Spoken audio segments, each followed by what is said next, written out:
आइए मेरे साथी, मेरे सहारे आइए। हम लोग कहाँ पर थे उसको जरा सा हम लोग देख लें, ठीक है?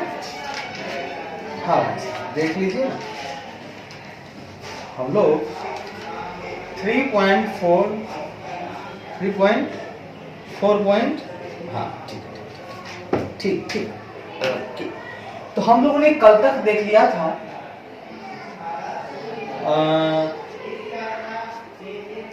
फ्रैक्टलिटी या नेट प्रॉफिट मार्जिन। अब आइए उसके आगे बढ़ते हैं। ये पहला केस था, किसका केस था? ये केस था आपका, इसका था ड्यूपॉन्ट मॉडल, ठीक है? Dupont model.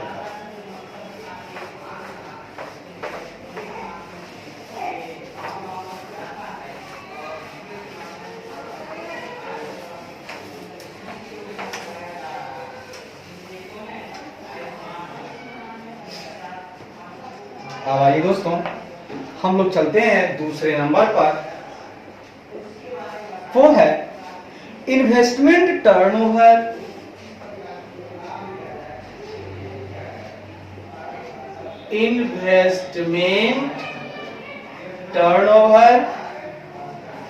या एसेट टर्नओवर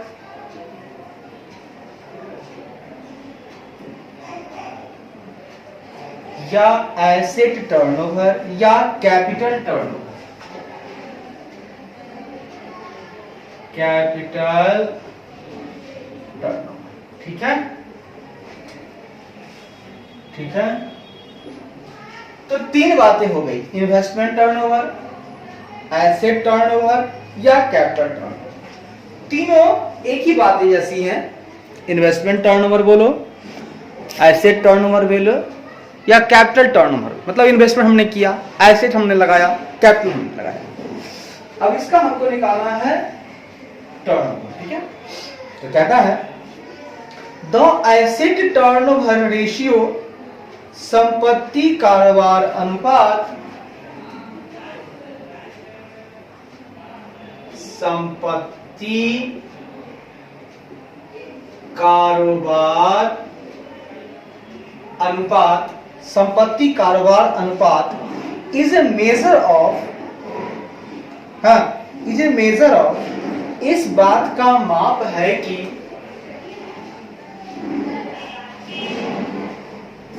इस बात का, संपत्ति कारोबार अनुपात इस बात का माप है कि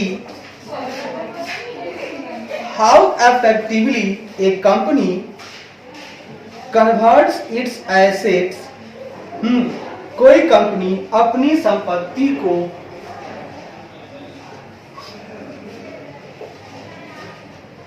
कोई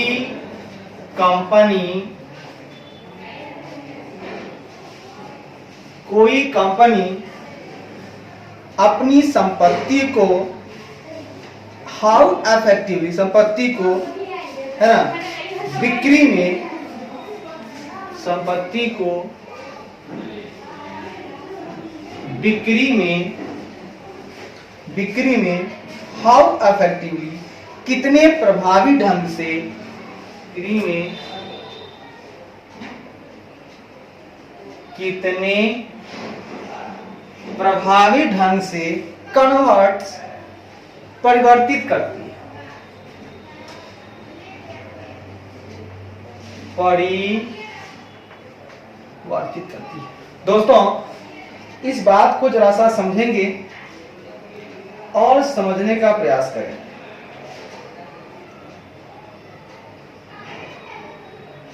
तो ज्यादा सही रहेगा ना? क्या? बिल्कुल सर, मैंने कहा कि the asset turnover ratio is a measure of how effectively, मतलब कितनी इफेक्टिवली से कंपनी जो है कन्वर्ट करती है अपनी एसेट को सेल्स में, यही निकालता है एसेट टर्नओवर रेशियो। कहता है सर कि संपत्ति कारोबार अनुपात इस बात का माप है कि कोई कंपनी अपनी संपत्ति को बिक्री में कितने प्रभावी ढंग से परिवर्तित करती है। मान लीजिए कि कोई कंपनी है, वो अपने एसेट को सेल में लगा रही है, तो वो कितने प्रभावी ढंग से वो कन्वर्ट हो गया है सेल में, इसी बात का माप करता है हमारा एसेट टर्नओवर रेशियो, यानी संपत्ति कारोबार अनुपात। जी ठीक है भाई साहब। आगे कहता है it is calculated as followed, इसकी गणना इस प्रकार की जाती है। इसकी गणना इस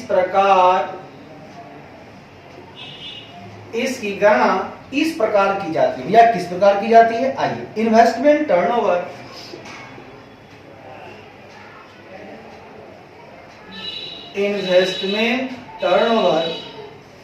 या एसेट टर्नओवर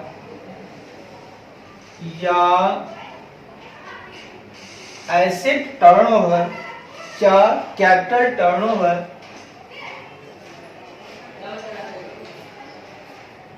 रेशियो, ठीक है ना। तो हम बोले थे 2 लगा रहेगा तो ऐसे घूमेगा, तो ये वाला नीचे आता, लेकिन जब 2 पीछे रहेगा तो उल्टा घूमेगा, टर्नओवर ऊपर, बाकी सब नीचे। ऊपर कर देंगे हम, टर्नओवर लिखेंगे सेल्स या रेवेन्यू। सेल में हमने बदल दिया है किसको, अपने इन्वेस्टमेंट को, बटा में या तो इन्वेस्टमेंट लिखिए या तो आप एसेट लिखिए या तो आप कैपिटल लिखिए।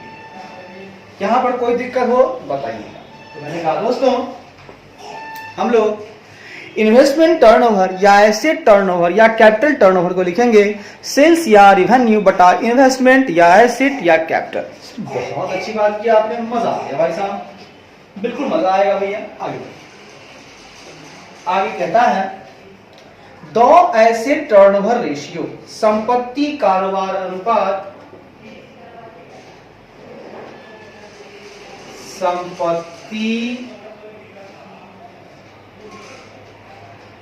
संपत्ति कारोबार अनुपात tends to be inversely related to the net profit margin, शुद्ध लाभ मार्जिन से इनवर्सली विपरीत रूप से, शुद्ध लाभ मार्जिन से शुद्ध लाभ मार्जिन से शुद्ध लाभ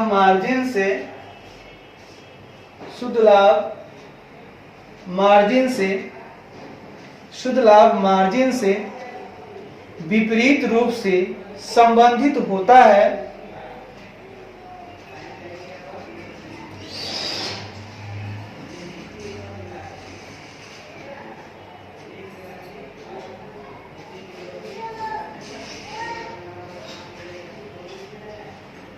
संबंधित होता है विपरीत रूप से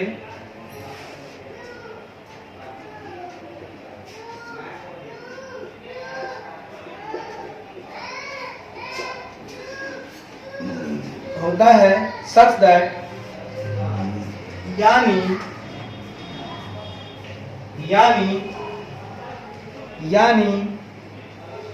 higher the net profit margin, यानी शुद्ध लाभ मार्जिन जितना अधिक होगा, यानी शुद्ध लाभ मार्जिन जितना अधिक होगा, lower the asset turnover ratio, संपत्ति कारोबार अनुपात कम होगा।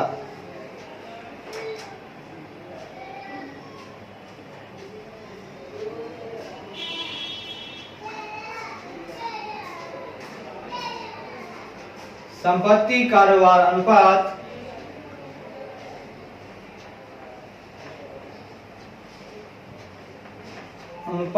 उतना ही कम होगा, एंड वाइस वर्सा, और इसके विपरीत।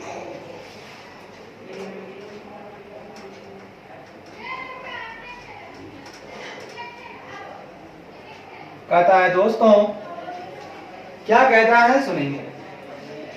कहता है the asset turnover ratio tends to be inversely related to the net profit margin, such that higher the net profit margin, lower the asset turnover ratio and vice versa. कहता है दोस्तों कि शुद्ध कारोबार अनुपात शुद्ध लाभ मार्जिन से विपरीत रूप से संबंधित होता है। मतलब ये जो आपका एसेट टर्नओवर रेशियो है ये नेट प्रॉफिट मार्जिन से इनवर्सली रिलेटेड होता है, मतलब उल्टा काम करता है, एक बढ़ेगा तो एक घटेगा। ठीक है, यानी कि शुद्ध लाभ मार्जिन नेट प्रॉफिट मार्जिन जितना अधिक होगा संपत्ति कारोबार अनुपात उतना ही कम होगा, और इसके विपरीत अगर शुद्ध लाभ मार्जिन जितना कम होगा संपत्ति कारोबार अनुपात उतना ही ज्यादा होगा। बहुत अच्छा। आगे कहता है द रिजल्ट इज दैट, इसका परिणाम यह होता है कि इसका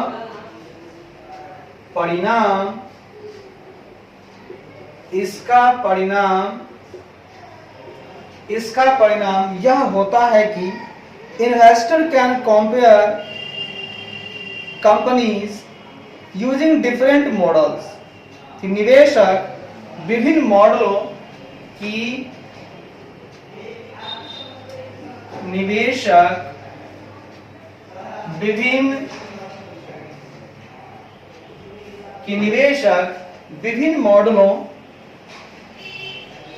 निवेशक विभिन्न मॉडलों यानी लो profit,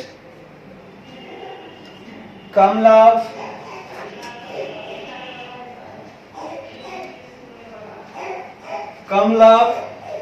high volume versus high profit, high volume उच्च मात्रा,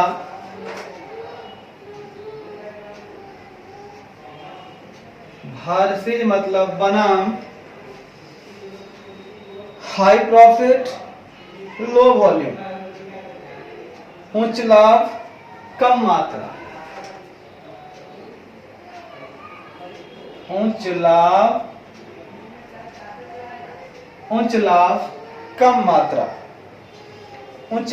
कम मात्रा। हाँ, यूजिंग का उपयोग करने वाली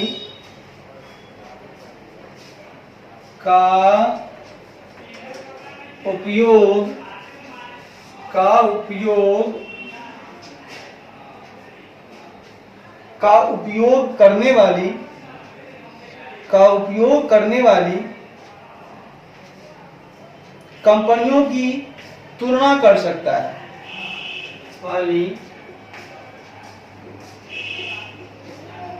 कंपनियों की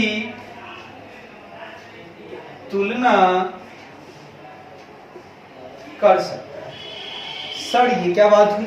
देखिए, and determine which one is the more attractive business, और यह निर्धारित कर सकता है कि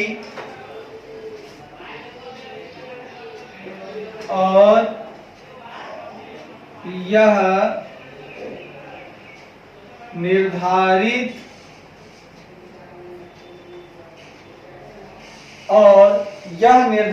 कर सकता है कि कौन सा व्यवसाय अधिक आकर्षक है, कौन सा व्यवसाय अधिक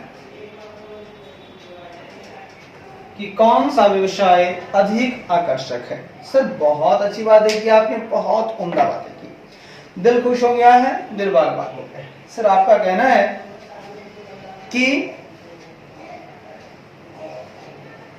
the result is that the investor can compare companies using different model, मतलब इन्वेस्टर जो है कंपनियों से जो यूज कर रहे हैं उनसे तुलना कर सकता है डिफरेंट मॉडल्स को, जो कि लो प्रॉफिट है, हाई वॉल्यूम है, और निर्धारित कर सकता है कि कौन सा अट्रैक्टिव बिजनेस है। सर कहता है, सुनिएगा, इसका परिणाम यह होता है कि निवेशक जो है, इन्वेस्टर्स जो होते हैं, वो विभिन्न मॉडलों, जैसे कि कम लाभ, हमको प्रॉफिट चाहिए लो, तो लो प्रॉफिट चाहिए तो आपको हाई जो है वॉल्यूम लगाना पड़ेगा, बनाम अगर आपको हाई लाभ चाहिए, हाई प्रॉफिट चाहिए तो लो वॉल्यूम है। इन दोनों को वर्सेस करके ये मॉडल्स हैं, ठीक है, का उपयोग करने वाली जो कंपनियां हैं उन कंपनियों की तुलना कर सकता है और ये निर्धारित कर सकता है कि कौन सा व्यवसाय अधिक कर सकता है। तो हम लोगों ने सीखा इन्वेस्टमेंट टर्नओवर रेशियो में कि संपत्ति कारोबार अनुपात इस बात का माप है कि कोई कंपनी अपनी संपत्ति को बिक्री में कितने प्रभावी ढंग से, हाउ इफेक्टिवली कन्वर्ट यानी परिवर्तित करती है। इसकी गणना इस प्रकार की जाती है, इन्वेस्टमेंट टर्नओवर या एसेट टर्नओवर या capital turnover is equal to sales या रिवेन्यू बटा इन्वेस्टमेंट एसेट कैपिटल। अगली बात, संपत्ति कारोबार अनुपात शुद्ध लाभ मार्जिन से विपरीत रूप से संबंधित होता है, यानी शुद्ध लाभ मार्जिन जितना अधिक होगा संपत्ति कारोबार उतना ही कम होगा और इसके विपरीत। अगला कहता है इसका परिणाम यह होता है कि निवेशक जो है, जो मतलब आप देख रहे हैं ना कि जो इन्वेस्टर्स है, चूंकि हम निकाल रहे हैं इन्वेस्टमेंट टर्नओवर, तो निवेशक क्या करेंगे, यहाँ देखा जा रहा है कि भैया अगर शुद्ध लाभ मार्जिन ज्यादा लेते हैं तो मेरा टर्नओवर रेशियो कम हो जाता है। तो क्या करेंगे, इसका परिणाम यह होता है कि जो इन्वेस्टर्स हैं, जो निवेशक हैं, वो विभिन्न मॉडलों जैसे कि कम लाभ, उच्च मात्रा, एक है model low profit high volume versus high profit low volume का उपयोग करने वाली कंपनियों की तुलना कर सकता है। जो इनका इस मॉडल का उपयोग करते हैं उस कंपनियों की वो आपस में तुलना करता है सबका, और तुलना करके यह निर्धारित कर सकता है कि कौन सा व्यवसाय अधिक आकर्षक है। जो व्यवसाय अधिक आकर्षक है वही जो निवेश करेगा, बस बात यही सिंपल सी है। चलिए सर, तो हम लोगों ने दूसरा पॉइंट देख लिया, इन्वेस्टमेंट टर्नओवर रेशियो। अब भाई साहब हम बात करेंगे, सर हम क्या बातें करेंगे, अब बातें करेंगे इक्विटी मल्टीप्लायर की। तीसरी बातें हैं आपका, उसको देख लीजिएगा, तीसरी बातें हैं आपका इक्विटी मल्टीप्लायर की। आइए इसके बारे में जानते हैं, इक्विटी मल्टीप्लायर क्या बातें करता है, ठीक है। आइए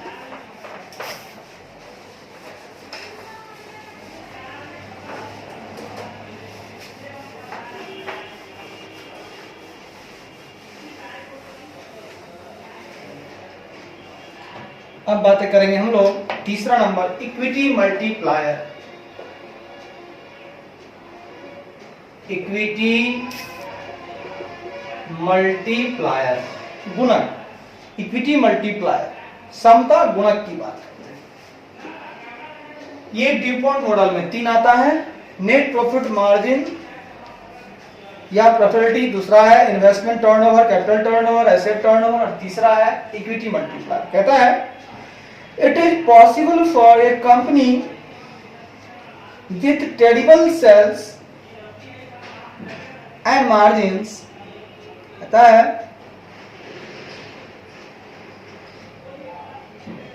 है टेरिबल सेल्स, खराब बिक्री और मार्जिन वाली कंपनी, खराब बिक्री और मार्जिन वाली कंपनी, खराब बिक्री और मार्जिन वाली कंपनी के लिए इट इज पॉसिबल, के लिए यह संभव है कि, के लिए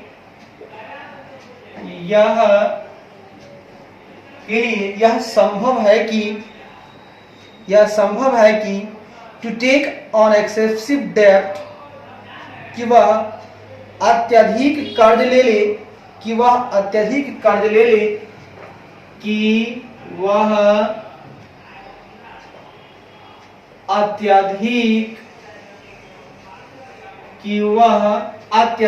कर्ज ले ले एंड आर्टिफिशियली इंक्रीज इस रिटर्न ऑन इक्विटी और कृत्रिम रूप से आर्टिफिशियली और कृत्रिम रूप से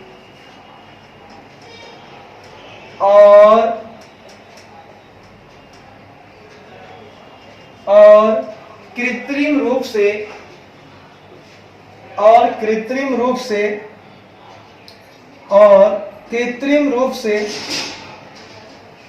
और कृत्रिम रूप से हाँ समता पर इट्स रिटर्न, समता पर अपना प्रतिफल, समता पर अपना प्रतिफल इंक्रीज बढ़ा दे। सर ये क्या बात की आपने, मजा आ गया। देखिए मैंने कहा it is possible for a company with terrible sales and margins to take an excessive डेब्ट and artificially increase its return on equity. मैंने कहा दोस्तों कि खराब बिक्री, टेरिबल सेल्स और मार्जिन, खराब बिक्री है खराब मार्जिन वाली जो कंपनी है, उस कंपनी के लिए यह संभव है कि वह अत्यधिक कर्ज ले ले, एक्सेसिव डेब्ट ले ले और आर्टिफिशियली और कृत्रिम रूप से समता पर अपना प्रतिफल बढ़ा दे। मतलब अब भैया हमको खूब प्रतिफल हो रहा है इक्विटी पे और हम कर क्या रहे हैं, अपना कुछ ये नहीं, हम खूब कर्ज ले लेके है ना, कह रहे हैं कि खूब हो रहा है, लेकिन बिक्री खराब है, मार्जिन है नहीं, फिर भी हम दिखा रहे हैं कि मेरे पास इक्विटी बहुत है, उस पर रिटर्न को खूब मिल रहा है। ठीक है, तो कहता है खराब बिक्री और मार्जिन वाली कंपनी के लिए यह संभव है कि वह अत्यधिक कर्ज ले ले और कृत्रिम रूप से समता पर अपना प्रतिफल बढ़ा दे। बहुत अच्छी बात, बहुत कहता है आगे, द इक्विटी मल्टीप्लायर, समता गुणक,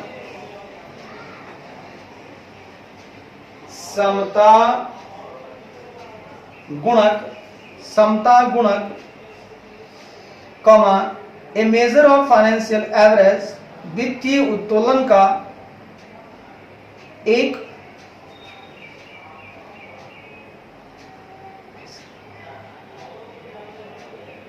एक माप या उपाय, वित्तीय उत्तोलन का एक मेजर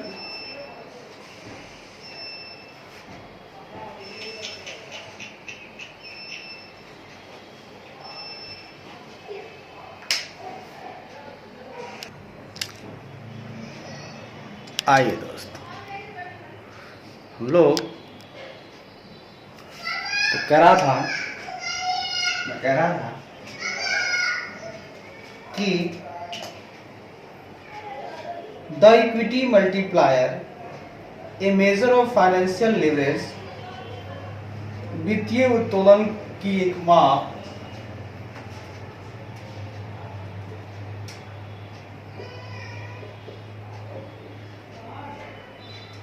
वित्तीय उत्तोलन की या का उपाय allows the investor to see,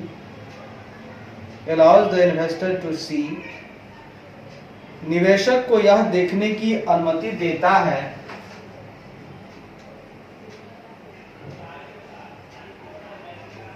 निवेशक को यह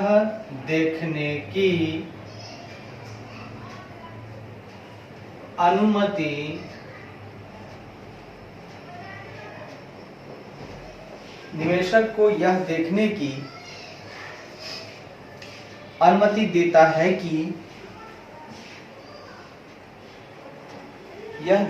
की अनुमति देता है कि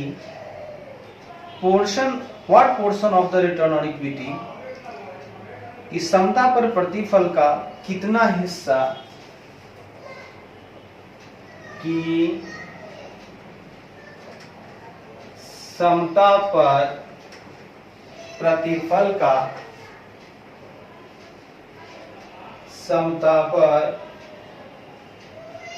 प्रतिफल का कितना हिस्सा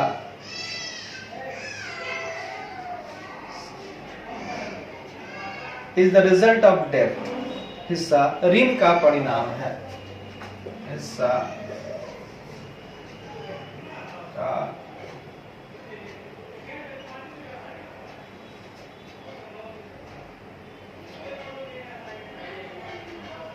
इसको माप रखें। देखिए कहता है दोस्तों, द इक्विटी मल्टीप्लायर जो है ए मेजर ऑफ फाइनेंशियल लिवरेज, हाँ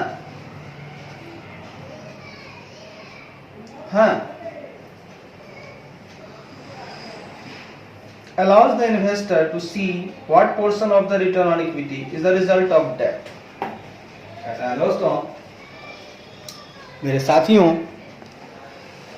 कहता है समता गुणक जो होता है, इक्विटी मल्टीप्लायर जो होता है, या फाइनेंशियल लिवरेज की जो मेजर होती है, जो माप होती है, या दोनों निवेशक को, इन्वेस्टर्स को यह देखने की अनुमति देता है, इन्वेस्टर्स को यह देखने के लिए अलाउ करता है, अनुमति देता है निवेशक को कि समता पर जो प्रतिफल है, ठीक है, इक्विटी पर, समता पर जो प्रतिफल है, यानी रिटर्न ऑन इक्विटी जो है ना, समता पर प्रतिफल जो है, उनका कितना हिस्सा, मतलब हाउ पोर्शन, व्हाट पोर्शन, कितना हिस्सा रिजल्ट ऑफ डेब्ट है, ऋण के परिणाम है। सर ये तो बात बहुत अच्छी आपने की, बिल्कुल अच्छी बात है मैंने की। मेरा कहना है कि ये जो समता गुणक है या वित्तीय उत्तोलन की माप है, ये क्या करता है ना, निवेशक को यह देखने की अनुमति देता है कि, निवेशक को यह देखने की अनुमति देता है कि समता पर प्रतिफल का कितना हिस्सा ऋण का परिणाम है, समता पर प्रतिफल का कितना हिस्सा ऋण का परिणाम है, ठीक है, समता पर प्रतिफल का कितना हिस्सा ऋण का परिणाम है, ठीक है, समता पर प्रतिफल का, ठीक है। Return on equity, return on equity, समता पर प्रतिफल का व्हाट पोर्शन, कितना हिस्सा जो है रिजल्ट ऑफ डेब्ट है, ऋण का परिणाम। मतलब देखिए मेरा ये कहना है, ठीक है, आपको बहुत ज्यादा आ रहा है प्रतिफल, रिटर्न आ रहा है इक्विटी पे, लेकिन हो सकता है कि आपने अत्यधिक ऋण लिया हो और वो प्रतिफल हो रहा, तो वो क्या प्रतिफल कहलाएगा? आपका प्रतिफल है नहीं, आपको तो ऋण देना, ये इंटरेस्ट देना होगा। तो वो सब, तो यही अगर हम इक्विटी मल्टीप्लायर निकालते हैं तो पता चल जाता है हमको, या लिवरेज निकालते हैं, फाइनेंशियल लिवरेज, तो पता चल जाता है इन्वेस्टर्स को कि भैया, निवेशक को पता चल जाता है कि समता पर जो रिटर्न आया है इक्विटी पे, वो उसका कितना पोर्शन जो है वो रिजल्ट ऑफ डेब्ट है, यानी ऋण का परिणाम है। चलिए बहुत अच्छी बात है। आगे कहता है, the equity multiplier is calculated as follows. समता गुणक की गणना निम्नानुसार की जाती है। समता गुणक की गणना, समता गुणक की गणना निम्नानुसार की जाती है, निम्नानुसार की जाती है। कि जो इक्विटी मल्टीप्लायर है उसकी जो कैलकुलेशन है दोस्तों, वो निम्न तरीके से की जाती है।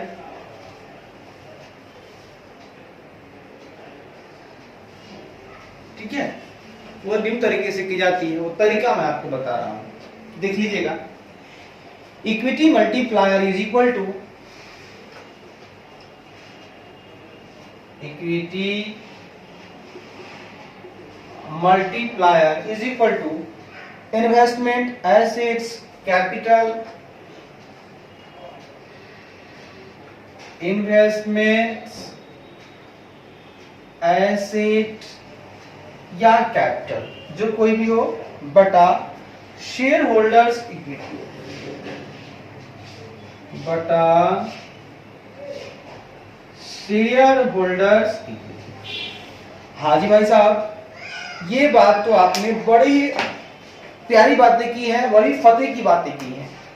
आपने कहा इक्विटी मल्टीप्लायर कैसे निकलेगा, तो आपने कहा कि equity multiplier is equal to investment, assets, capital या शेयर बटा शेयर होल्डर्स इक्विटी। यानी कि मल्टीप्लायर जो कोई भी है, इन्वेस्टमेंट हो यानी मल्टीप्लायर ऊपर, इक्विटी नीचे। इक्विटी का मतलब होता है शेयर होल्डर्स इक्विटी, ठीक है।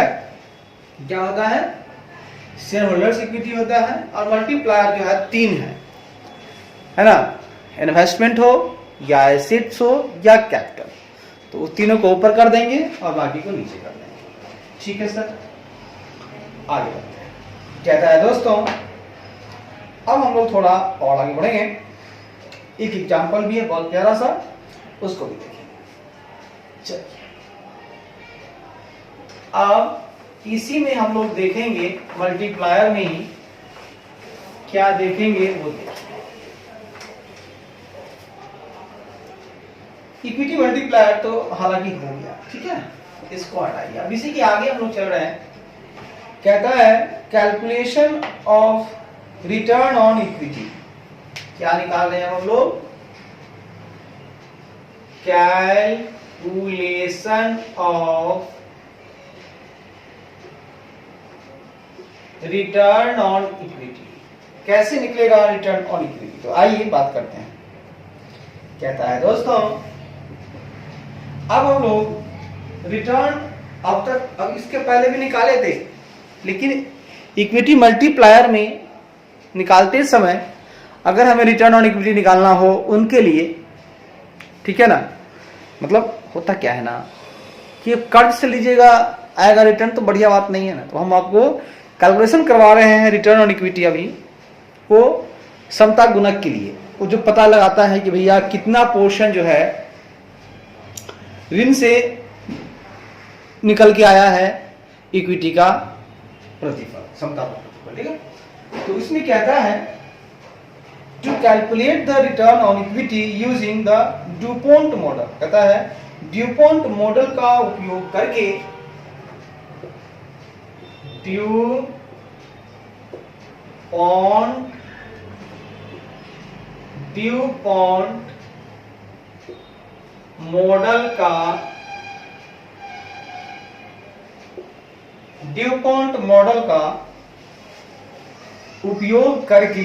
ड्यूपॉन्ट मॉडल का उपयोग करके समता पर प्रतिफल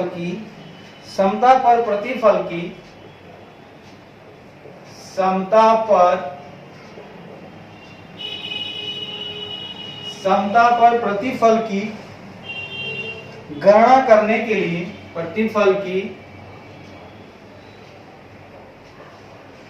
समता पर प्रतिफल की गणना करने के लिए सिंपली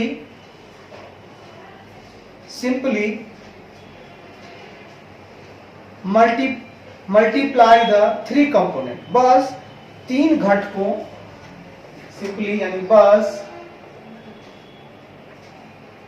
बस 3 घटकों यानी नेट प्रॉफिट मार्जिन यानी शुद्ध लाभ मार्जिन, 3 घटकों शुद्ध लाभ मार्जिन, एसेट टर्नओवर यानी परिसंपत्ति कारोबार एंड इक्विटी मल्टीप्लायर और समता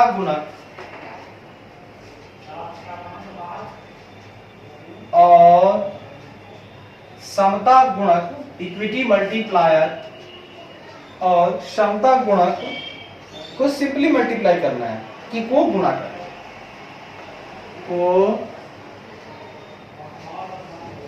करें, आए दोस्त, आए मेरे आशिक, सॉरी आए मेरे भाई, आए मेरे दीवाने, आओ मेरे दीवानों।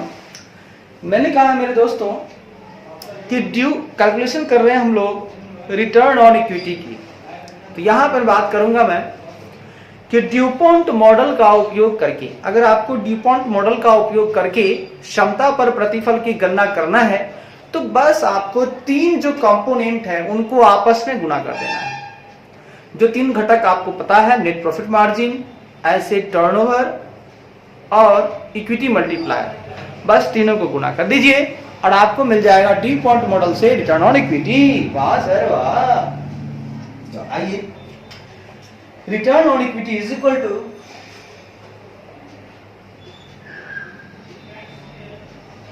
Return on equity is equal to profitability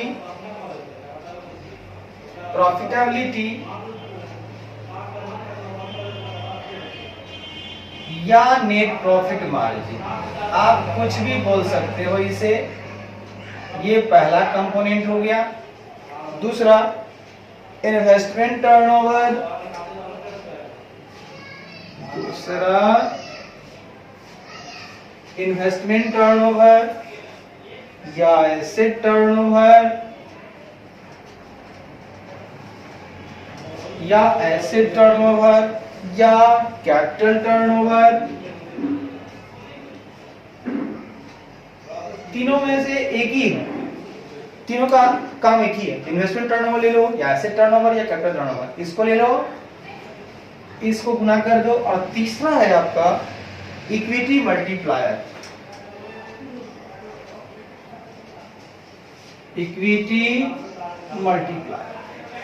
तो दोस्तों हमने आपको बता दिया कि आपको क्या करना है कि तीनों को जोड़ना है, गुना करना है, तो आपका रिटर्न ऑन इक्विटी निकल जाएगा। अब वो कौन कौन चीजें हैं, तो आपका या तो प्रॉफिटेबिलिटी बोलिए या नेट प्रॉफिट मार्जिन बोलिए, एक ही चीज है उसको, ये पहला हुआ कंपोनेंट। दूसरा इन्वेस्टमेंट टर्नओवर या एसेट टर्नओवर या कैपिटल टर्नओवर, ये पूरा एक ही चीजें हैं, तो ये हो गया दूसरा कंपोनेंट।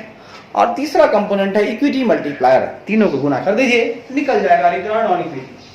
और इक्विटी मल्टीप्लायर कैसे निकाले थे थोड़ा देर पहले, तो इन्वेस्टमेंट एसेट या कैपिटल बटा शेयर होल्डर्स इक्विटी हो जाएगा।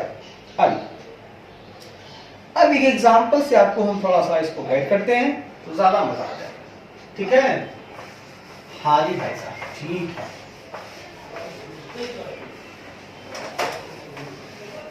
आइए,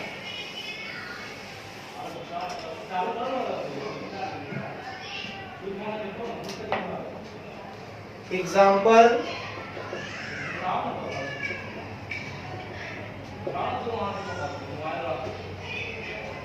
एग्जाम्पल की बात करते हैं तो कहता है एग्जाम्पल नंबर 1 कहता है XYZ companies details are as under. XYZ company का विवरण इस प्रकार है। XYZ कंपनी का विवरण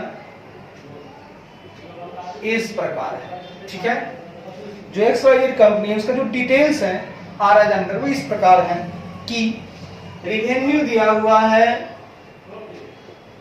मतलब राजस्व दिया हुआ है 29,261, नेट इनकम दिया हुआ है 4,212, नेट इनकम है 4,212, एसेट है आपका 27,987, 27,987। शेयर होल्डर्स इक्विटी क्या है? शेयर होल्डर्स इक्विटी है आपका 13,572। इतना हो गया। अब कहता है मेरे खुदा, मेरे मालिक, ये क्या कहता है तो सुनिए। कहता है यहां रिटर्न ऑन इक्विटी निकालना है, ठीक है? तो निकालिए, हेयर इसको सीखिए, ये आपका क्वेश्चन है, देखिए here return on equity, here return on equity as per DuPont model, as per DuPont model will be calculated as follows, will be calculated as follows। भाई साहब रिटर्न ऑन इक्विटी जो निकालेंगे हम लोग ड्यूपॉन्ट मॉडल के अनुसार, वो कैसे गणना होगा नीचे बता रहे हैं कैसे करना होगा। तो सबसे पहला मुझे कंपोनेंट चाहिए नेट प्रॉफिट मार्जिन।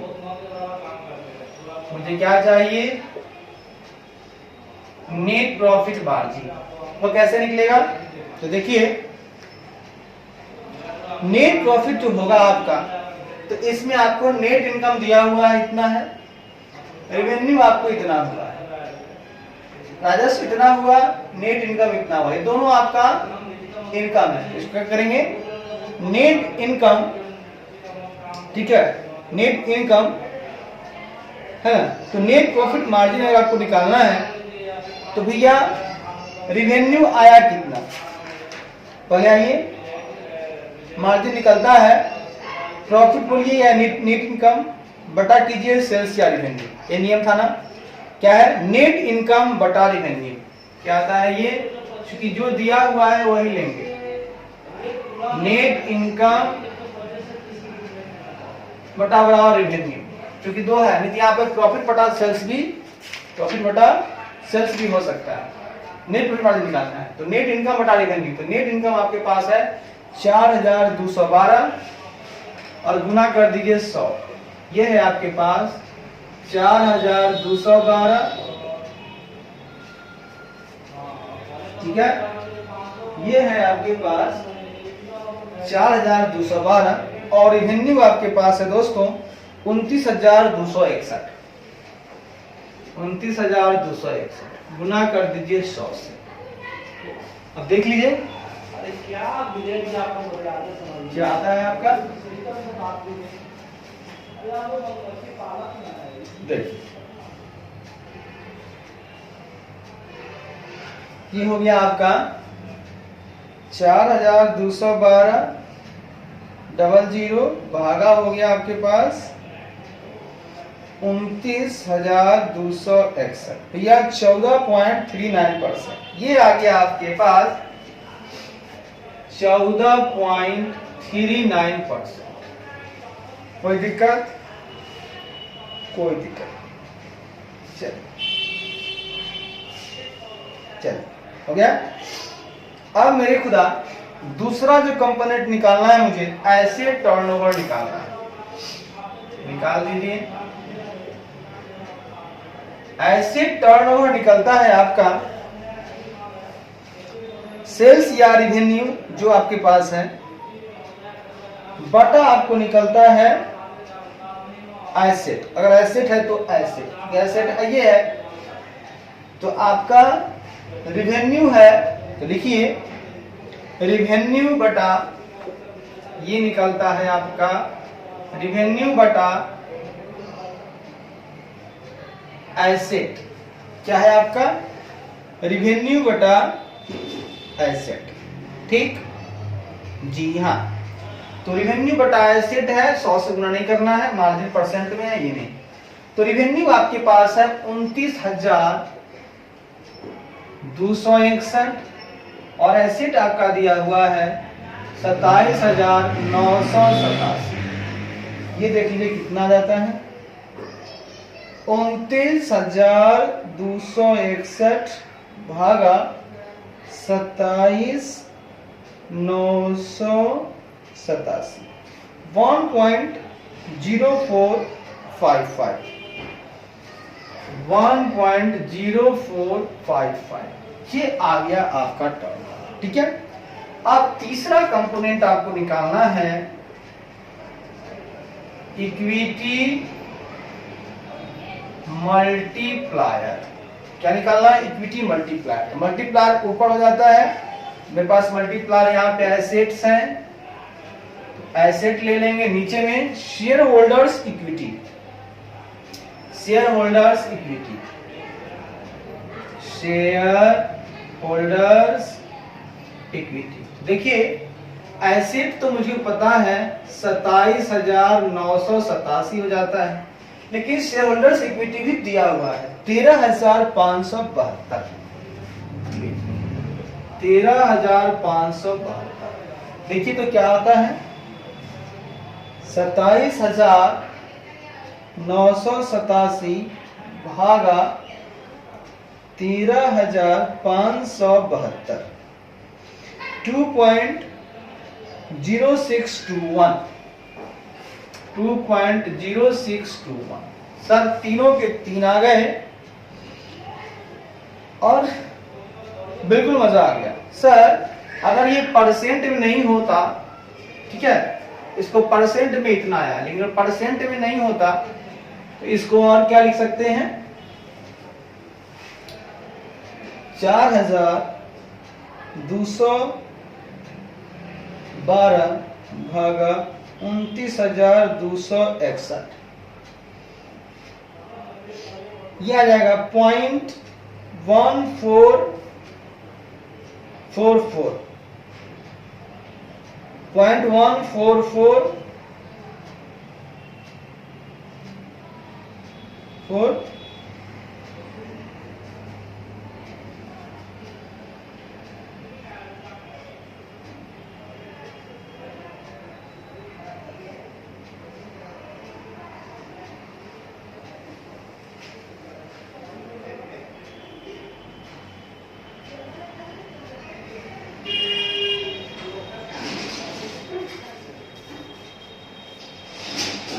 0.1439 0.1439 आ सकता है। ठीक है, तो दोस्तों यहां हम लोगों ने क्या सीखा पहले वो समझिए, फिर आगे बढ़ेंगे। कि पहली बात हमने बताई आपको निकालना था नेट प्रॉफिट मार्जिन, तो उसको निकालने के लिए आप क्या करोगे नेट इनकम बटा रिवेन्यू कर दोगे, फिर एसेट टर्नओवर में आप एसेट बटा share holders net asset turnover है ना, तो रिवेन्यू बटा एसेट कर दोगे, और इक्विटी मल्टीप्लायर में एसेट बटा शेयर होल्डर्स इक्विटी कर दोगे। जो भी अमाउंट आपको दिया हुआ है, 4 अमाउंट दिया हुआ है, 4 की जरूरत पड़ेगी, आप निकाल के बाहर कर दोगे। अब आप निकालोगे इक्विटी मल्टीप्लायर, ये हो गया। अब देखिए फाइनली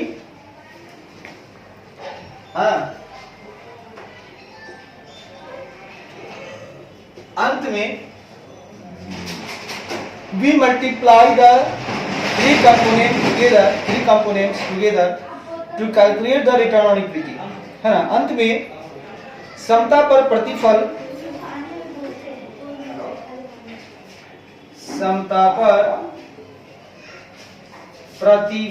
की गणना समता पर प्रतिफल की गणना करने के लिए, अंत में समता पर प्रतिफल की गणना करने के लिए तीनों घटकों को एक साथ के लिए हम लोग तीनों घटकों को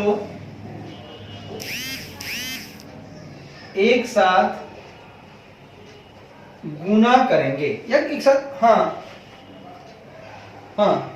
करेंगे, कर दीजिए। तो return on equity is equal to return on equity is equal to net profit margin गुना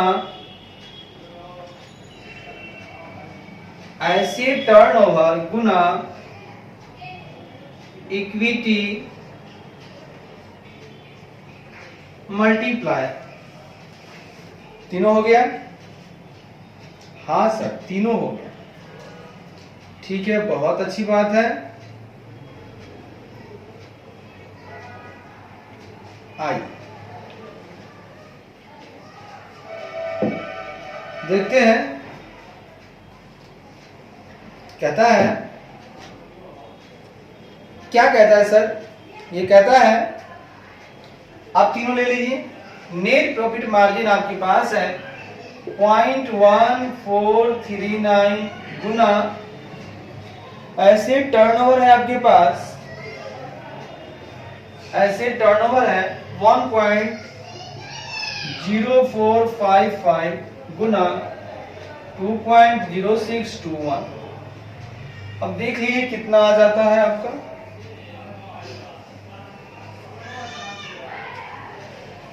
आइए देखते हैं। ये होगा आपका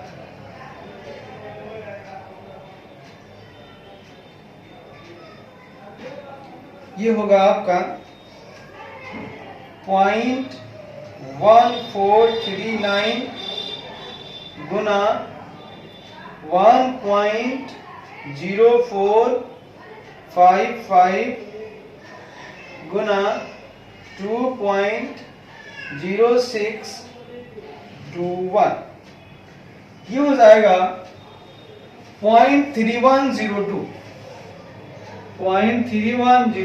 या अगर गुना 100 करोगे 31.02%। अगर परसेंट में बात करेंगे तो 31.02 आएगा। अब देखिए कहता है, अब हम इसका विश्लेषण करेंगे। ठीक है, सवाल तो पहले बनाते हैं, आपको समझा देते हैं। कहता है दोस्तों कि आपके पास एक एग्जाम्पल है जिसमें आपका रिवेन्यू दिया हुआ है 29,261, आपका नेट इनकम दिया हुआ है 4,212, एसेट्स आपका दिया हुआ है 27,987, शेयर होल्डर्स इक्विटी दिया हुआ है 13,572। यहां हमें निकालना है return on equity as per DuPont model, तो will be calculated as follows. तो इस प्रकार से उसकी गणना होगी। इसमें 3 कंपोनेंट हमको चाहिए, नेट प्रॉफिट मार्जिन चाहिए, एसेट टर्नओवर चाहिए, इक्विटी मल्टीप्लायर चाहिए। तो नेट प्रॉफिट मार्जिन बराबर होता है नेट इनकम बटा रिवेन्यू, फिर एसेट टर्नओवर बराबर होता है आपका रिवेन्यू बटा एसेट, और उसके बाद इक्विटी मल्टीप्लायर होता है एसेट बटा इक्विटी शेयर होल्डर्स इक्विटी। तीनों निकालने के बाद अंत में समता पर प्रतिफल की गणना करने के लिए हम लोग तीनों घटकों को एक साथ गुना करेंगे। तो return on equity equal to net profit margin गुना एसेट टर्नओवर गुना इक्विटी मल्टीप्लायर, तीनों गुना करेंगे तो 31 या तो 0.3102 आएगा या 31.02% आएगा। कोई दिक्कत नो सर। अब हम आपको एनालिसिस करके बताएंगे तो ज्यादा मजा आएगा। इस बता देते हैं, ये समझिए आपको। अब दोस्तों हम लोग चलते हैं और आगे देखते हैं। बिल्कुल सर बिल्कुल। आगे कहता है दोस्तों कि एनालिसिस हम लोग करते हैं, विश्लेषण करते हैं। एनालिसिस यानी विश्लेषण। कहता है 31.02% return on equity is good in any industry, है ना। किसी भी उद्योग में, किसी भी उद्योग में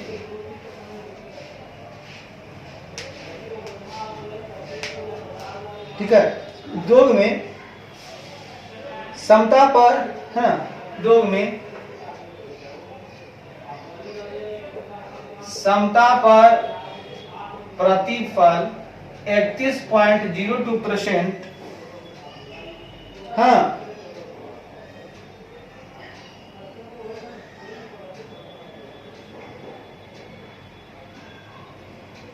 अच्छा है, ठीक है। आगे कहता है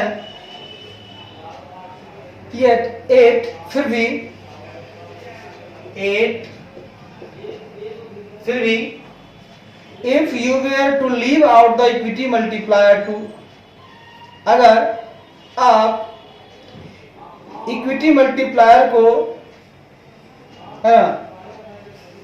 छोड़ दिए हैं, to see how much company would earn if it were completely डेब्ट फ्री।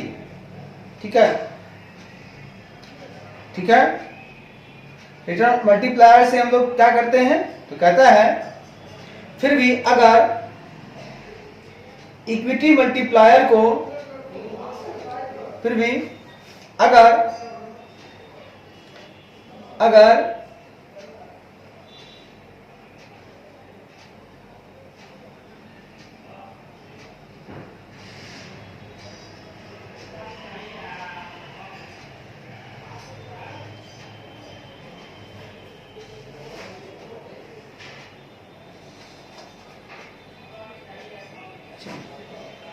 थोड़ा इंग्लिश करें, ऐसा करते दोस्तों इसको इंग्लिश में लिखते हैं, ठीक है, हिंदी में टाइम लग रहा है, हम तो साथ चलें।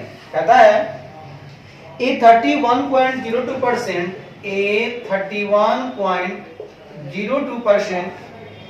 return on equity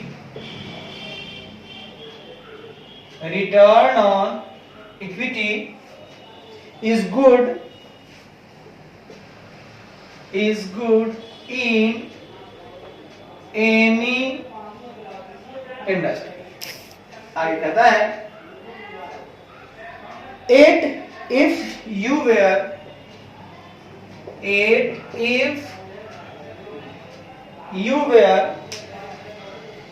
to leave out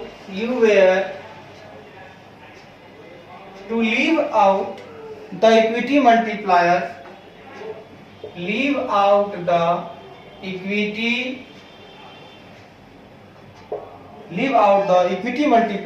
to see how much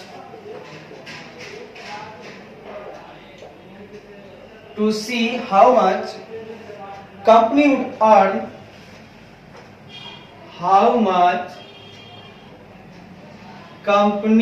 would earn, if it were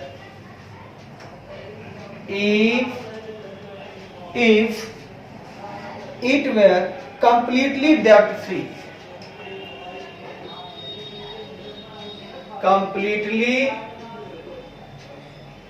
completely debt free, you will see that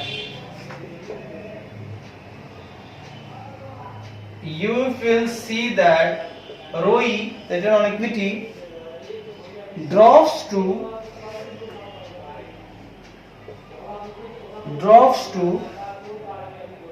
15.04%,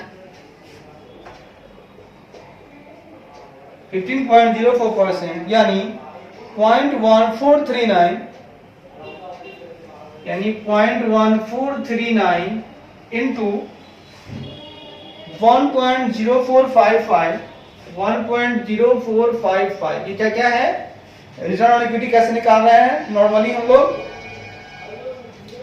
अगर 2 को गुना करते हैं, देखिए नॉर्मल निकलता है आपका रिटर्न ऑन इक्विटी, अगर आप निकालते हैं तो नॉर्मल निकलता है आपका, सुन के देखिएगा, नॉर्मल निकलता है आपका, ठीक है,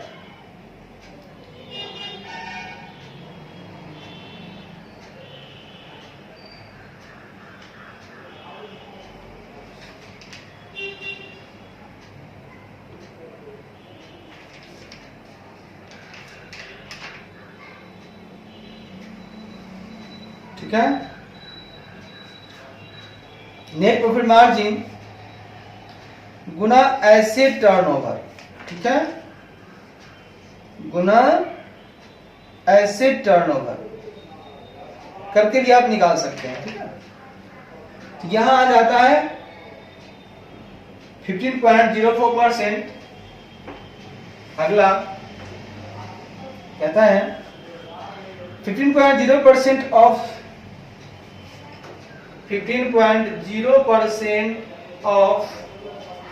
the return on equity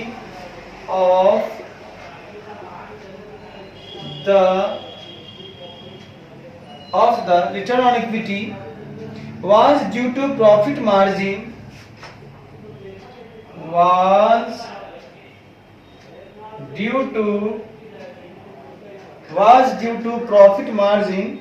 margins and sales,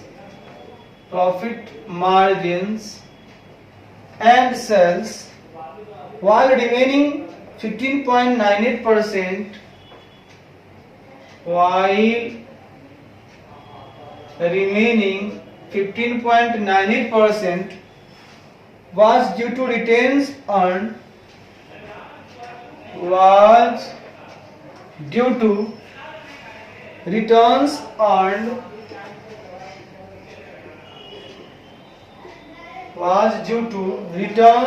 earned on the debt at work in the business, at work in the business, if you could find a company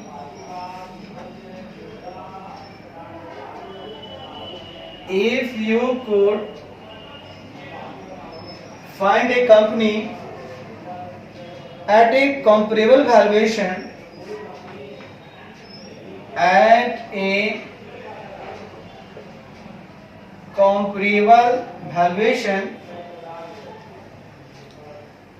with the same return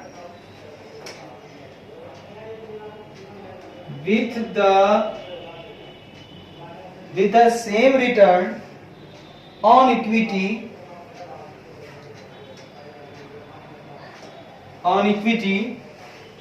at a higher percentage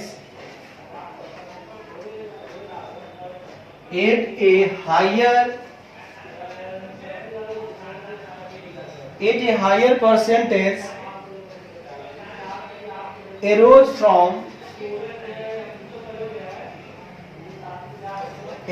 from internally generated cells.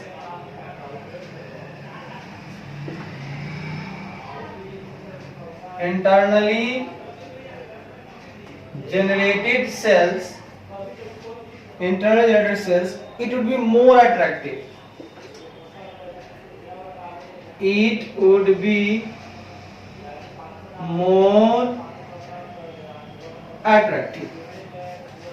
भाई साहब कहता है ये, इसको पहले समझिए, फिर हम बात करेंगे आपसे और क्यों नहीं बातें करेंगे। हमने आपसे बातें करते हुए ये कहा, क्या कहा सर? मैंने कहा कि ये 31.02% जो रिटर्न ऑन इक्विटी है वो गुड है किसी भी इंडस्ट्री के लिए, कि आपको अगर आता है 31.02 तो अच्छा है। आगे बढ़िए।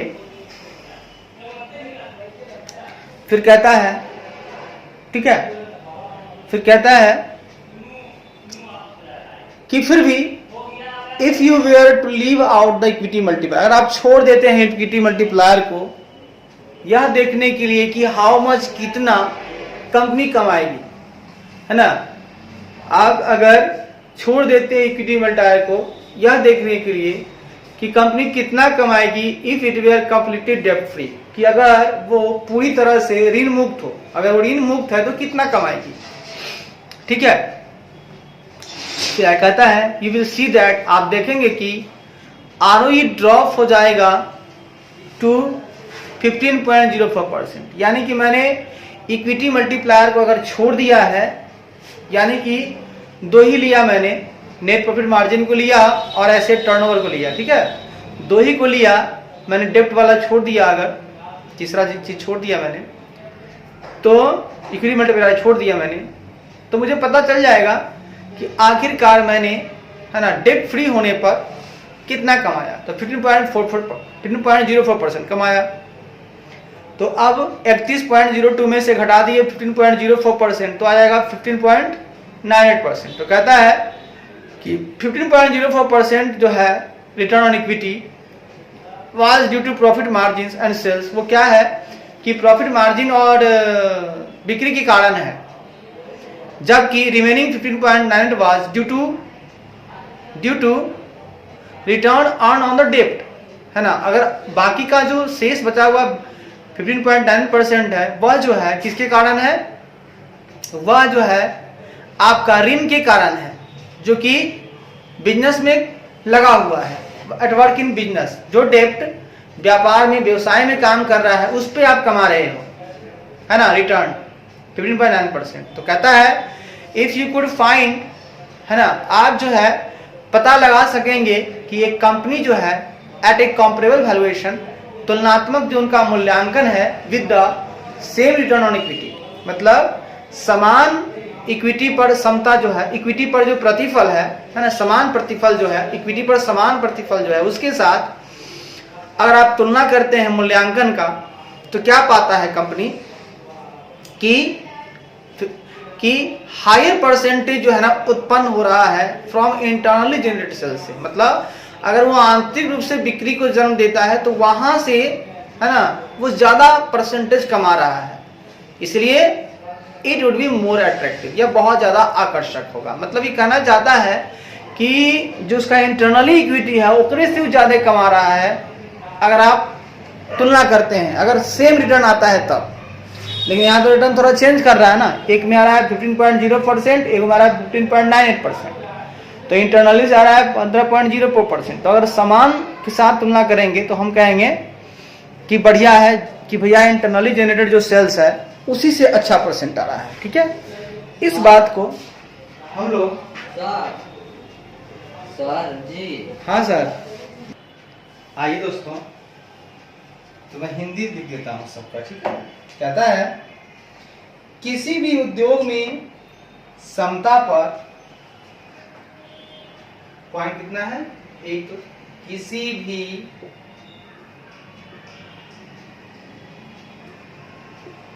उद्योग में समता पर 31.02%,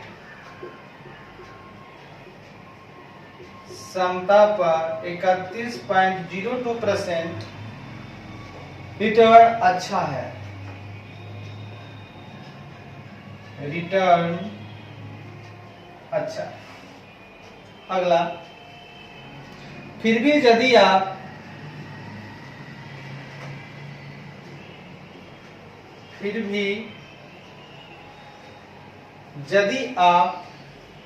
यह देखने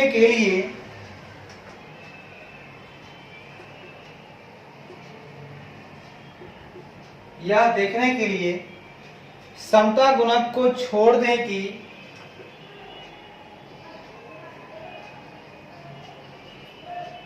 समता गुणक को छोड़ दें कि कंपनी पूरी तरह से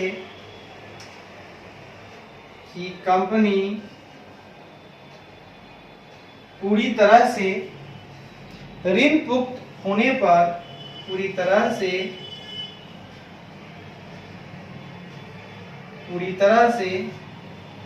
मुक्त होने पर कितना कमाएगी, तो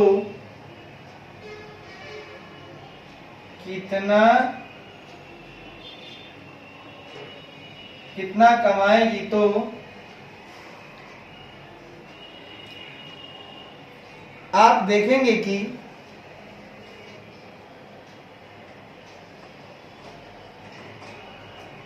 आप देखेंगे कि आरओई गिरकर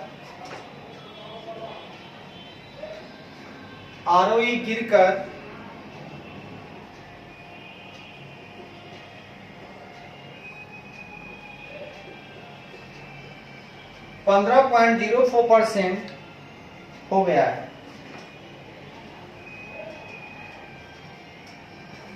आगे,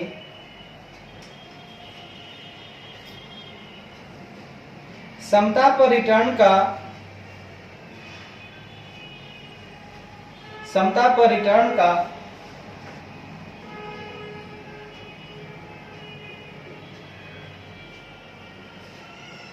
प्रतिफल का 15.50%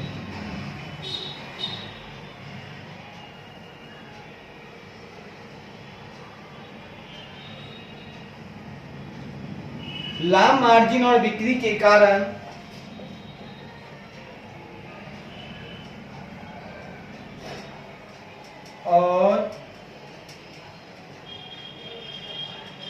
और बिक्री के कारण था, जबकि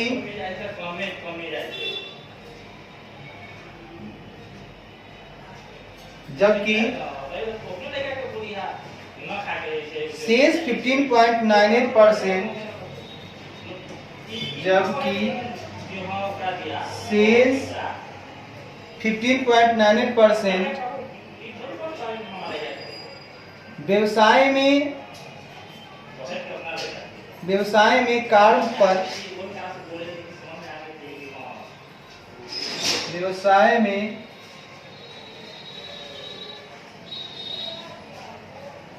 काम में लगे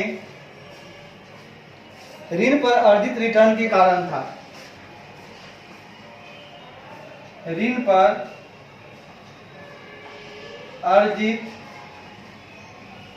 अर्जित काम में लगे ऋण पर अर्जित रिटर्न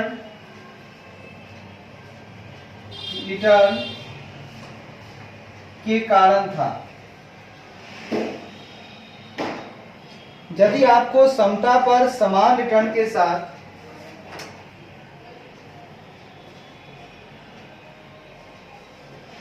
यदि आपको समता पर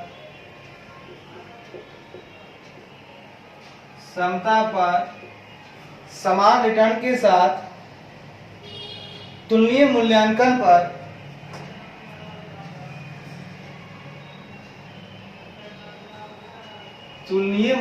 पर एक कंपनी मिल सकती है,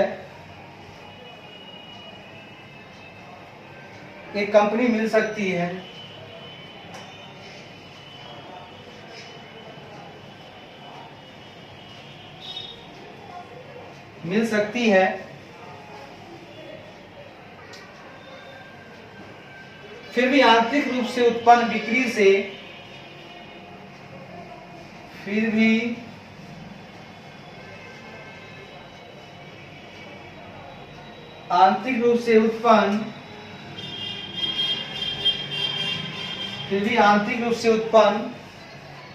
बिक्री से उच्च प्रतिशत उत्पन्न होता है। बिक्री से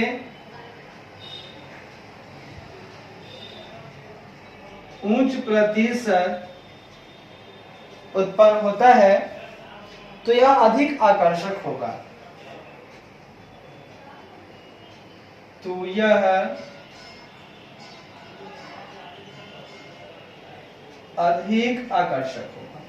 दोस्तों, तो यहां तक हम लोगों ने यही सीखा, अच्छा सीखा, वही बातें हैं कि साहब किसी भी उद्योग में समता पर 31.02% रिटर्न अच्छा है। अगला, फिर भी यदि आप यह देखने के लिए समता गुणक को छोड़ दें कि कंपनी पूरी तरह से ऋण मुक्त होने पर कितना कमाएगी, तो आप देखेंगे कि आरओई गिरकर 15.04% हो गया है। अगला, समता पर प्रतिफल का 15.04% लाभ, मार्जिन और बिक्री के कारण था, जबकि शेष 15.98% व्यवसाय में काम में लगे ऋण पर अर्जित रिटर्न के कारण था। अगला, यदि आपको समता पर समान रिटर्न के साथ तुलनीय मूल्यांकन पर एक कंपनी मिल सकती है, फिर भी मिल सकती है आपको कि वो तुलनीय मूल्यांकन करे, समान मतलब रिटर्न जो है सेम रिटर्न मिले, फिर भी आंतरिक रूप से उत्पन्न बिक्री से उच्च प्रतिशत उत्पन्न होता है, तो यह अधिक आकर्षक होगा। देखिए, वैसे ऐसी कंपनी मिल सकती है, लेकिन आंतरिक रूप से अगर बिक्री है, आंतरिक रूप से उत्पन्न जो बिक्री है, अगर उस पे आपको मिलता है तो उससे आपको उच्च प्रतिशत मिलेगा और यह आकर्षक होगा। सर, आपने बहुत अच्छी बातें की, खुशनुमा बातें की, आपने जो भी किया खुल के किया, कहीं से कोई दिक्कत वाली बात आपने नहीं की।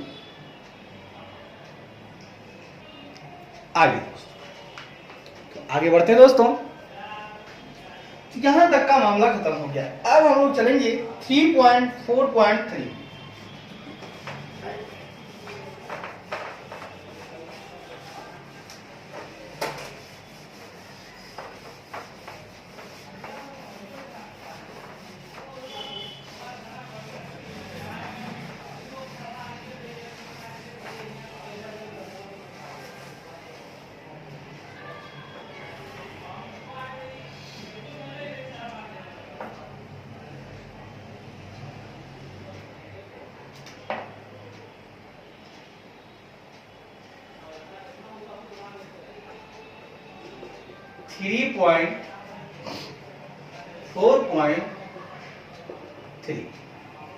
कहता है profitability ratios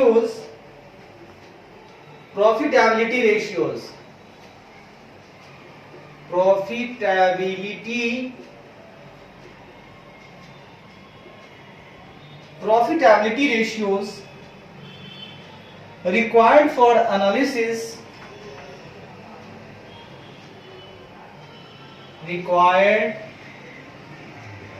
for analysis from owner's point of view. From owner's point of view. देखिए दोस्तों, अब जो हम सीखेंगे प्रॉफिटेबिलिटी रेशियोज यानी कि लाभप्रदता अनुपात, ये जो है आवश्यक है ऑनर्स के मालिक के दृष्टिकोण से। मालिक के दृष्टिकोण से विश्लेषण के लिए आवश्यक है भैया कि मालिक जो है ना, उसके दृष्टिकोण से विश्लेषण करने के लिए जो आवश्यक प्रॉफिटेबिलिटी रेशियो है, मैं उसकी बात कर रहा हूं। बिल्कुल सर, उसी की बात कीजिए, ठीक है। मालिक के दृष्टिकोण से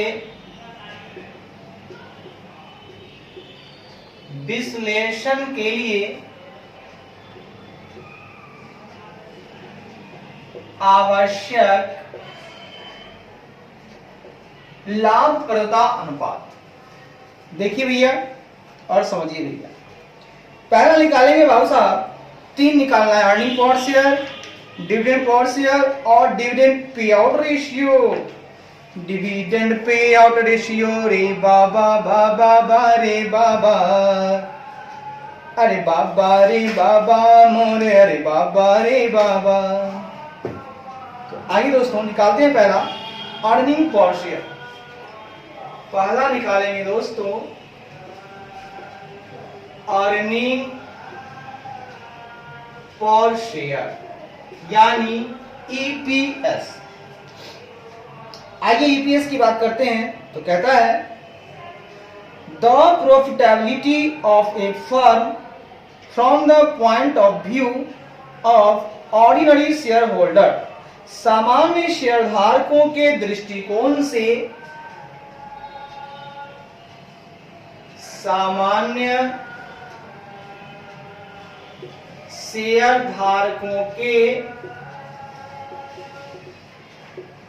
सामान्य शेयरधारकों के दृष्टिकोण से फर्म की लाभप्रदता,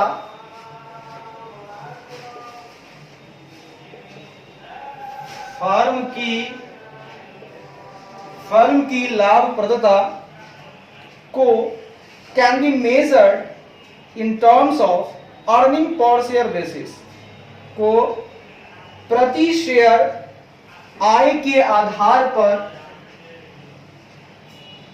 को प्रति शेयर आय, है ना, फर्म की लाभप्रदता को प्रति शेयर आय के आधार पर मापा जा सकता है। आय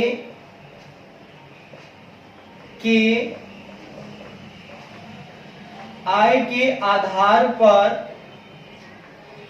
मापा जा सकता है। तो कहता है दोस्तों कि the profitability of a firm from the point of view of ordinary share holders can be measured in terms of earnings per share basis. कहता है can be measured in terms of earnings per share basis. कहता है दोस्तों कि सामान्य शेयरधारकों के दृष्टिकोण से फर्म की जो लाभप्रदता है, उसको, फर्म की लाभप्रदता को प्रति शेयर आय के आधार पर मापा जा सकता है। मतलब ये जो ऑर्डिनरी शेयर होल्डर्स हैं, उनके व्यू पॉइंट क्या है, उनकी व्यू पॉइंट से देखा जाए तो फर्म की जो प्रॉफिटेबिलिटी है उसको अर्निंग पर शेयर के आधार पर हम लोग मेजर कर सकते हैं, मापा जा सकता है। ठीक है, कि क्या उनकी लाभप्रदता है। प्रति शेयर आय निकाल लो, निकल जाएगी लाभप्रदता। ठीक है, आगे कहता है it is calculated as follows. इसकी गणना इस प्रकार की जाती है। इसकी गणना इस प्रकार इसकी गणना इस प्रकार की जा सकती है। Earning per share is equal to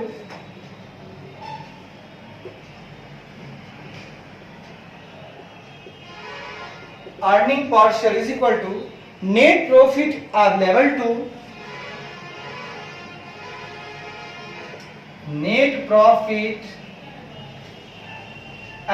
to equity shareholders, available to equity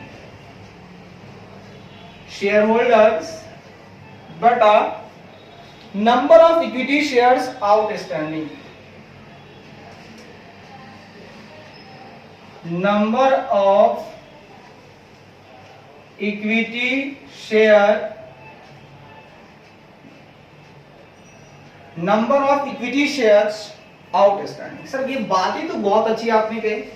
मैंने कहा दोस्तों कि अर्निंग पर शेयर जो है is equal to net profit available to equity share holders बटा number of equity shares outstanding. तो ये इसकी गणना इस तरह से होगी, ठीक है।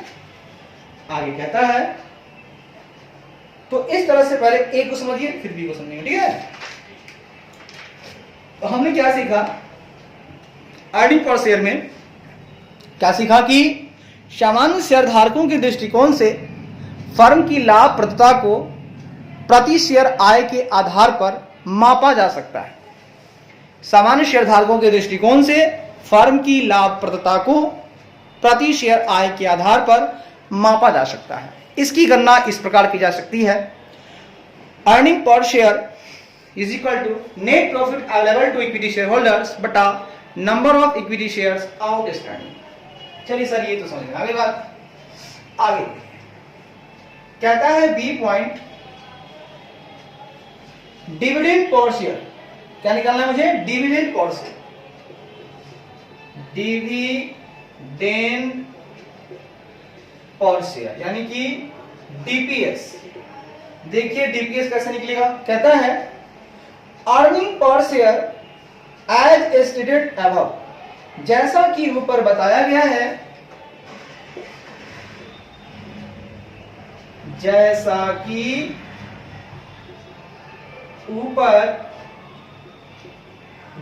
ऊपर बताया गया है, एज स्टेटेड अबव बताया गया है, अर्निंग पर शेयर प्रति शेयर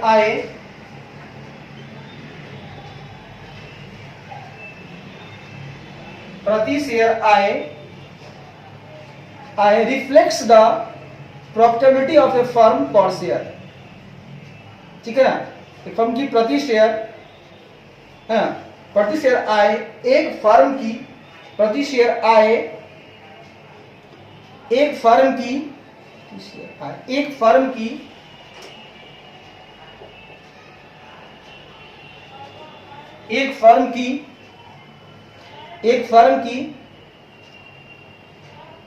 है ना,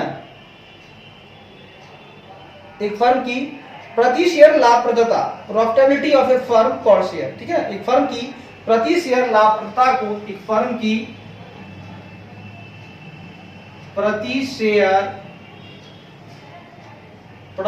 शेयर लाभप्रदता को रिफ्लेक्ट्स दर्शाती है,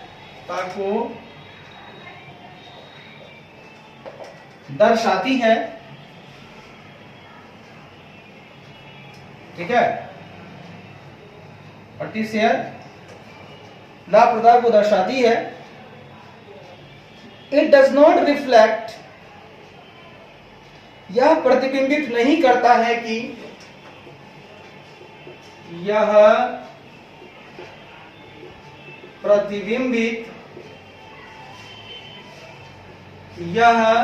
प्रतिबिंबित नहीं करता है कि how much profit is paid as dividend, कि लाभांश के रूप में कितना लाभ, लाभांश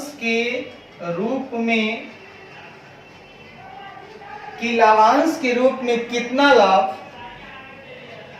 कितना, हाउ मच प्रॉफिट कितना लाभ है ना, रिफ्लेक्ट मतलब दिया गया है, कितना लाभ दिया गया है, एंड और how much is retained by the business,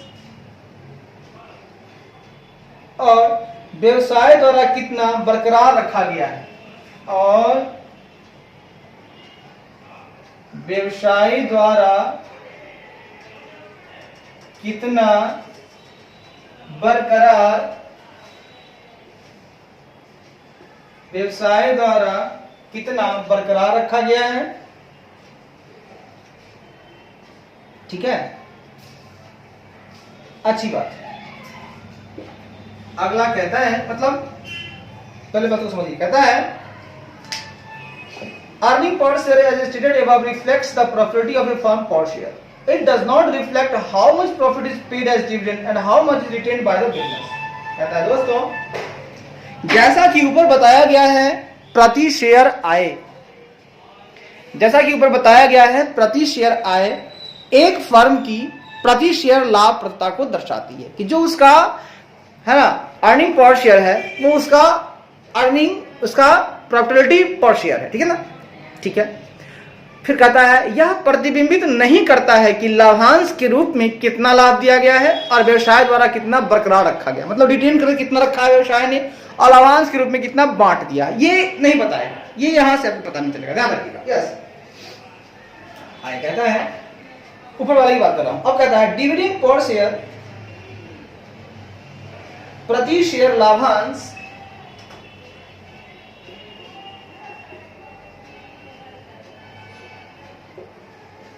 प्रति शेयर लाभांश, डिविडेंड पर शेयर रेशियो, प्रति शेयर लाभांश अनुपात, प्रति शेयर लाभांश अनुपात indicates the amount of profit distributed to equity share holders per share, है ना। क्षमता शेयर धारकों के प्रति शेयर, क्षमता शेयर धारकों के, समता शेयर धारकों के, समता शेयर धारकों के प्रति शेयर डिस्ट्रीब्यूटेड प्रॉफिट, वितरित लाभ की मात्रा, प्रति शेयर वितरित लाभ की मात्रा को इंडिकेट्स, को दर्शाता है, मात्रा को दर्शाता है। कहता है भाई साहब dividend per share ratio indicates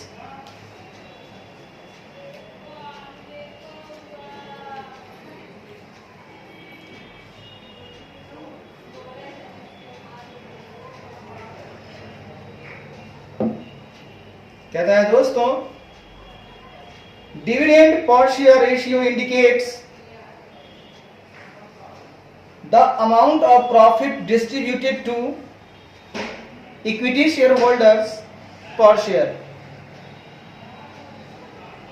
कहता है दोस्तों प्रति शेयर लाभांश अनुपात जो है वह समता शेयर धारकों के प्रति शेयर वितरित लाभ की मात्रा को दर्शाता है कि आखिर इक्विटी शेयर होल्डर को पर शेयर क्या लाभ डिस्ट्रीब्यूट किया गया है, उसका अमाउंट क्या है, उसकी मात्रा क्या है, उसको रिफ्लेक्ट करता है, इंडिकेट करता है क्या, डिविडेंड पर शेयर का रेशियो जो है सो। ठीक है, आगे कहता है इट इज कैलकुलेटेड एज, इसकी गणना इस प्रकार की जाती है, इसकी गणना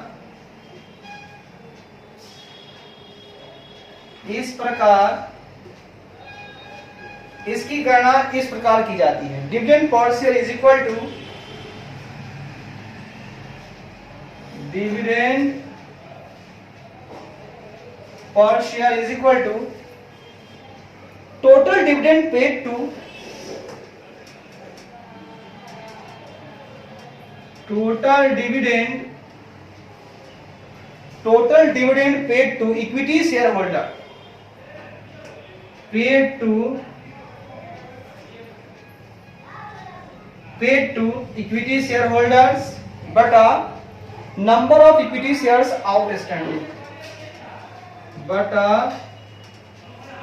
number of equity shares outstanding shares outstanding. पता है दोस्तों कि डिविडेंड पर शेयर अगर निकालना हो तो निकालेंगे total dividend paid to equity share holders बटा number of equity shares outstanding. तो मैंने क्या सीखा, डिविडेंड पर शेयर को देखते समय हमने सीखा जैसा कि ऊपर बताया गया है प्रति शेयर आय जो है एक फर्म की प्रति शेयर लाभप्रदता को दर्शाती है। अगला, यह प्रतिबिंब नहीं, इसी में है, यह प्रतिबिंबित नहीं करता है कि लाभांश के रूप में कितना लाभ दिया गया है और व्यवसाय द्वारा कितना रिटेन्ड बरकरार रखा गया है। अगला, प्रति शेयर लाभांश अनुपात क्षमता शेयर धारकों के प्रति शेयर वितरित लाभ की मात्रा को दर्शाता है। अगला, इसकी गणना इस प्रकार की जाती है, dividend per share is equal to total dividend paid to equity share holders बटा number of equity shares outstanding. चलिए सर, बी तक हो गया। अब सी निकालेंगे हम अपना, और निकालेंगे क्या, सी निकालेंगे भाई साहब डिविडेंड पे आउट रेशियो। आइए, ए और बी तो हो गया, जो होना था हो गया। अब आइए हम लोग चलते हैं, कहां चलते हैं भैया, अब हम लोग चलते हैं सी की तरफ। ठीक है, सी है आपका dividend pay out ratio. Dividend pay out ratio जिसको बोला जाता है डीपी, इसको डीपी बोला जाता है। कहता है this ratio measures the dividend paid in relation to net earnings. कहता है दिस रेशियो, यह अनुपात शुद्ध कमाई, यह अनुपात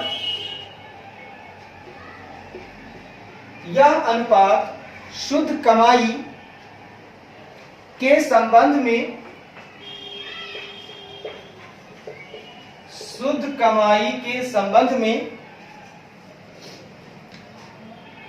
पेड डिविडेंड पेड में भुगतान किए गए लाभांश संबंध में भुगतान किए गए लाभांश को मापता है, लाभांश को मापता है। ऐ मेरे दोस्त, ये कहता है this ratio measures the dividend paid in relation to net earnings. कहता है दोस्तों कि यह जो अनुपात है वह शुद्ध कमाई के संबंध में, किसके संबंध में, शुद्ध कमाई के संबंध में भुगतान किए गए लाभांश को मापता है। तो भैया हमको शुद्ध कमाई इतनी हुई थी और उसमें से हमने लाभांश इतना पे कर दिया, ये निकलता है किससे, डिविडेंड पे आउट रेशियो से। ठीक है जी। आगे कहता है it is determined to see that, यह देखने के लिए निर्धारित किया जाता है कि यह देखने के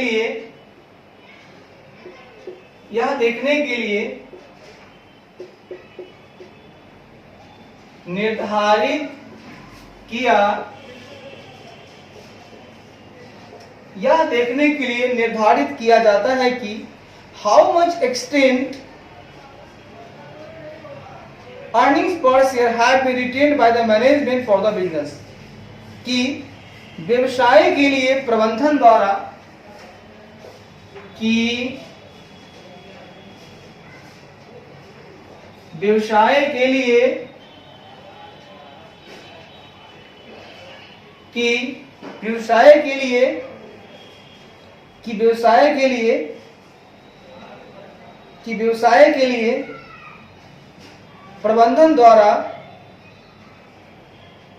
प्रबंधन द्वारा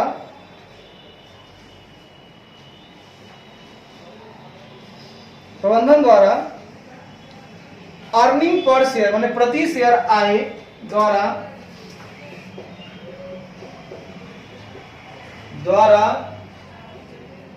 प्रति शेयर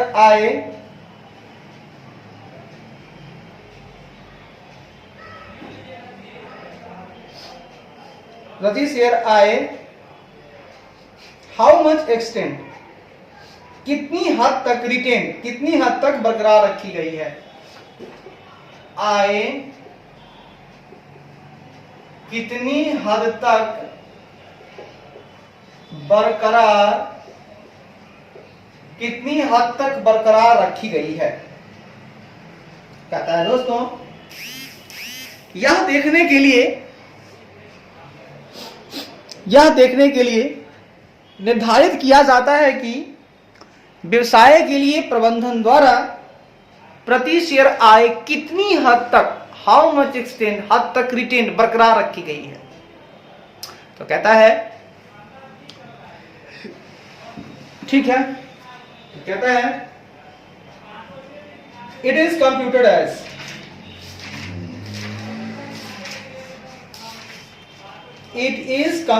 एज इसकी गणना इस प्रकार की जाती है,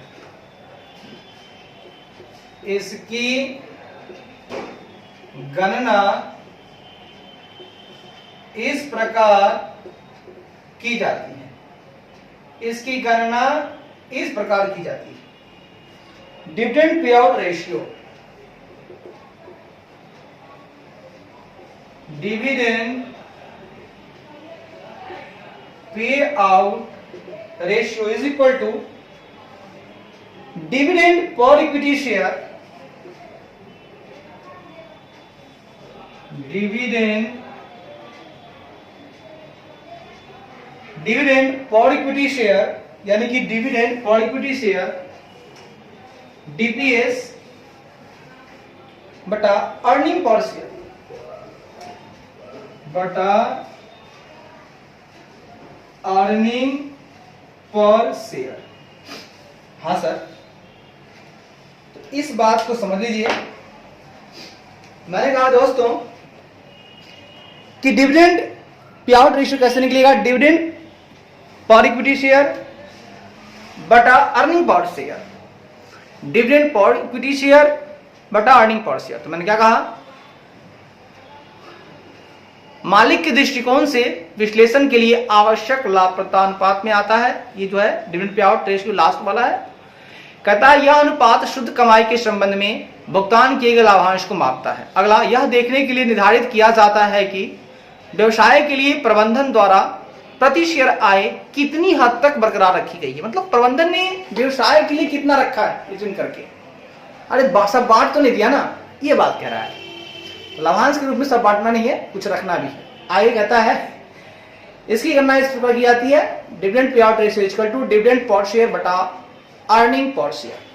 चलिए, बहुत खुशी की बात है, बहुत उम्दा बात है। Well done Mahesh, well done. तो इस तरह से हम लोगों ने आज का लेक्चर यहीं पे खत्म करता हूं।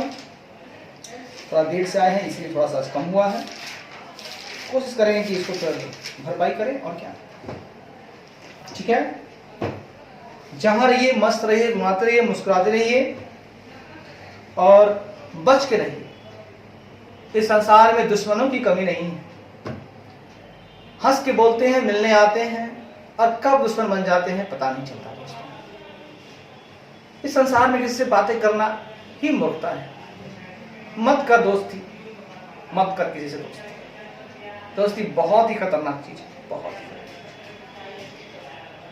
तो आज के लिए जय हिंद, जय भारत।